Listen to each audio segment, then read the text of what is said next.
పానీపూరి దీనిని నార్త్ ఇండియాలో గోల్ గప్పే అని పిలుస్తారు. పిల్లలు పెద్దలు తేడా లేకుండా నోరూర్చుకుని తినే ఈ పానీపూరి గురించి కొన్ని భయంకరమైన నిజాలనైతే ఈ వీడియోలో మీకు తెలియజేస్తాను. ఇది విన్న తర్వాత కూడా మీరు పానీపూరి ఇష్టపడుతున్నారంటే కామెంట్స్ లో తెలియజేయండి. పానీపూరిని ముఖ్యంగా మైదా మరియు బేకింగ్ సోడా వంటి పదార్థాలతో తయారు చేస్తారు. కానీ ఈ బేకింగ్ సోడాని మనం ఎక్కువగా తీసుకోవడం వల్ల మన శరీర బరువు భయంకరంగా పెరిగిపోతుంది. మొదటగా పానీపూరి అమ్మే వ్యక్తి తన బొటనవేలుతో పానీపూరిని పగలగొట్టి దానిని బంగాళదుంపలు ముంచి పుదీనాలా ముంచి మన చేతికి అందిస్తాడు.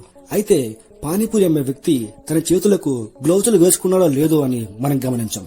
ఒకవేళ గ్లౌజులు వేసుకున్నట్లయితే తన చేతి వేళ్లకు ఏమైనా ఇన్ఫెక్షన్స్ గాని అతనికి ఏమైనా రోగాలు కాని ఉన్నట్లయితే అవి వెంటనే మనకు సోకడానికైతే అవకాశం ఉంటుంది. అలాగే పానీపూరి బండిలో ఉపయోగించే నూనె వలన కూడా మనము అనేక రకాల సమస్యలనైతే ఎదుర్కోవాల్సి ఉంటుంది. ఎందుకంటే నూనెని 1 లేదా 2 సార్లు మాత్రమే వేడి చేసి ఉపయోగించుకోవాలి.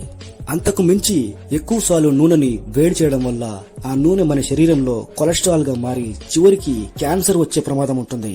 ముఖ్యంగా నార్త్ ఇండియాలో పానీపూరి నీళ్లలో పాన్ మసాలానైతే కలుపుతారు. కానీ పాన్ మసాలా అనేది పొగాకుతో తయారవుతుంది. దీనివల్ల కూడా మనకు క్యాన్సర్ వచ్చే ప్రమాదం ఉంది. అలాగే పానీపూరి నీళ్లలో ఎక్కువగా ఉప్పును అయితే కలుపుతారు. దీనినే సోడియం అని పిలుస్తారు. ఈ సోడియం ని ఎక్కువగా తీసుకోవడం వల్ల మన శరీర బరువు భయంకరంగా పెరిగిపోతుంది. పానీపూరిలో ఉపయోగించే నీరు శుభ్రంగా ఉన్నాయో లేదో అని కూడా మనం గమనించుకోలేం.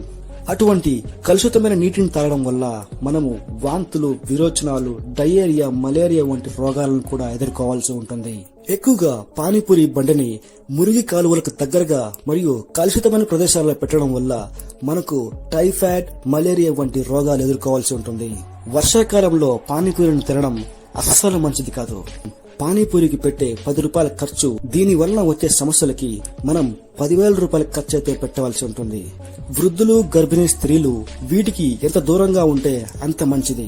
That's all for today guys. Thanks for watching. Please comment down below.